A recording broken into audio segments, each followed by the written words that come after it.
क्यों चुप हो जाऊं अम्मा? उसने कंधा दिया मेरे बाप को, मेरी इज्जत का मुहाफिज है वो अम्मा। लाई थी मैं अपने बाप की लाश को इस दर पर।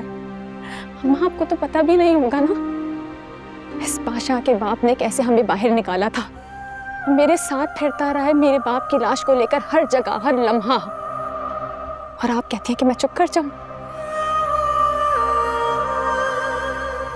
अम्मा, मेरा बाप परसों आंसू बहाता रहा आपके नाम पर, और आज आप इस हवेली में बैठकर कह रही है कि मैं चुप कर जाऊं। नहीं अम्मा, मैं गुलाम के पास जा रही हूं, मुझे जाना है। सुंदरी, तुम इस हवेली से बाहर नहीं जाओगी। कौन रोकेगा मुझे? मैं।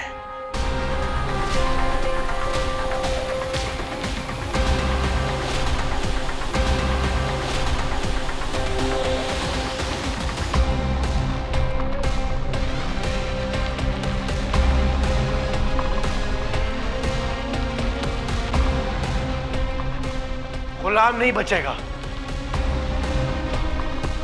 मैं मारूंगा उसे।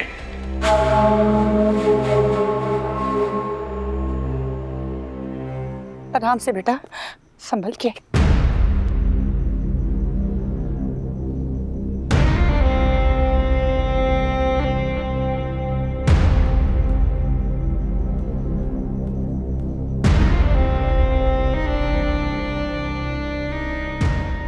और अगर आपने उसको मेरे बारे में बताया तो मैं आपसे शादी तो नहीं करूंगी, लेकिन आपको कभी दिखूंगी भी नहीं, समझे? मुझे वो कभी भी अच्छा नहीं लगा, मुझे उसके साथ नहीं बांटना। चाहो तो मेरे टुकड़े करके किसी दरबार पर बांट दो।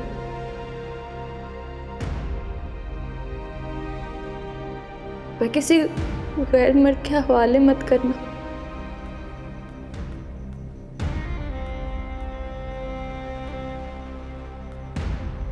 बेटा पानी। मुझे नहीं पीना पानी। सुंदरी को बुला ले, उसको बोल बस हम चलते हैं, ये घर छोड़ के हमें जाना है, हमें नहीं रहना है। बेटा हवेली में अब हम नहीं जा सकते, पाबंदी लग गई है। अम्मा, सुंदरी को कुछ भी करके यहाँ बुला ले, हमने वैसे भी ये घर छोड़ के जाना था ना, हमें नहीं रहना, बस बहुत हो गई, बहुत बर्दाश्त कर दिया, सुंदरी को बुला ले। देख मेरा बच्चा, सुंदरी अगर तेरी है ना तो तेरे पास आ जाएगी, लेकिन अभी हम यहाँ नहीं रह सकते, तेरी जान को खतरा है।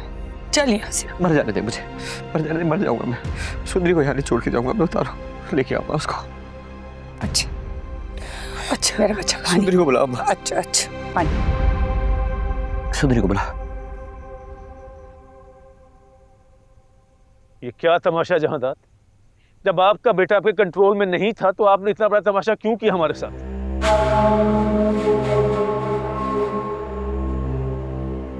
अभी तो हम जा रहे हैं, लेकिन अगर कल की तारीख में आपके बेटे समेत पूरे घर वालों ने हमसे आकर माफी ना मांगी तो इस बार हम खुदकुशी नहीं करेंगे, एक आधा कत्ल तो हवेली वालों का भी होगा।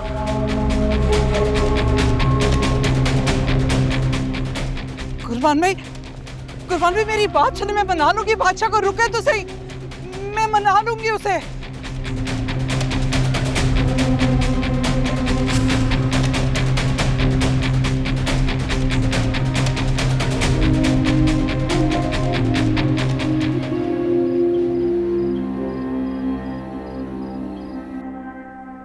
अल्लाह खैर करे, मुझे तो खून रेजी का शक हो रहा है। तुम्हारे बाप की खामोशी एक बहुत बड़ी तबाही का ऐलान कर रही। खैर बेटा तुम खाना खाओ। मुझे नहीं खाना। जब बादशाह राजी नहीं था तो उसी वक्त पीछे हट जाना चाहिए था ना। बेटा ये बातें तुम्हारे सोचने की नहीं है, तुम अपने दिमाग को पुरसुकून रखो, दिमाग सुकून में रहेगा तो समझदारी से काम ले सकोगे। मोमिल बेटा इसे खाना खिला देना, और हाँ नींद की गोलियां पड़ी, याद से इसे खिला देना।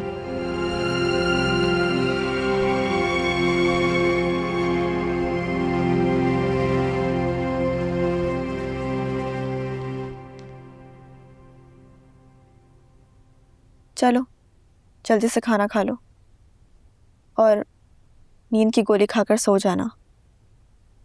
मेरा फोन कहाँ है? अब क्या जरूरत है उसे फोन करने की? कम से कम तब तक जब तक वो तुमसे माफी नहीं मांग लेता। मेरा क्या होगा? क्या होना है? या शादी होगी या फिर नहीं। अल्लाह ना करे। तुम्हें बताए, मुझे अपने खानदान की सारी कमारी बूढ़ियों से डर लगता है। क्यों?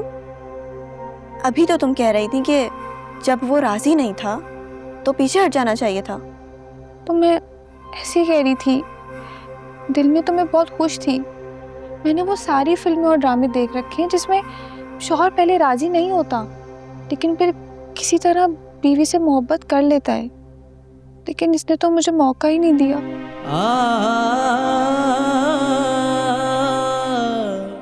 नहीं बादशाह का दारी नहीं, मैं भी बस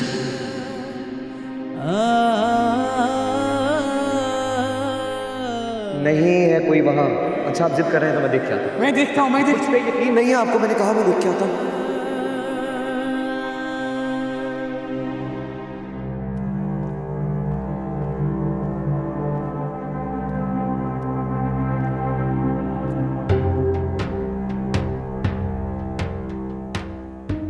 बदनामी बदनामी होती है बादशाह।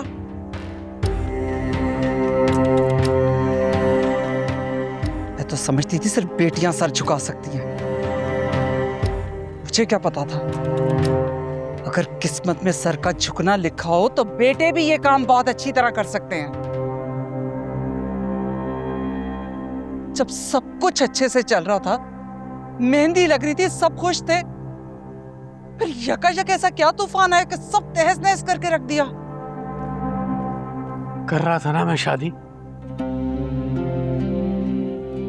रो रो के माना लेकिन मान गया। कर रहा था ना शादी, ये सोच के कर रहा था कि वो मुझे आइंदा नहीं मिलेगी।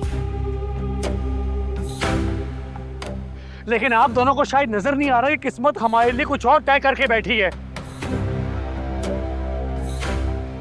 आपका दिया वक्त खत्म हो गया, लेकिन अम्मा पप्पू की चादर नहीं पार कर सका मैं। इसीलिए वापस आ गया कि उन्हें उनकी बेटी मिल जाएगी, और देखे हम दोनों को मिल गई। उन्हें उनकी बेटी मिल गई और मुझे मेरी मोहब्बत।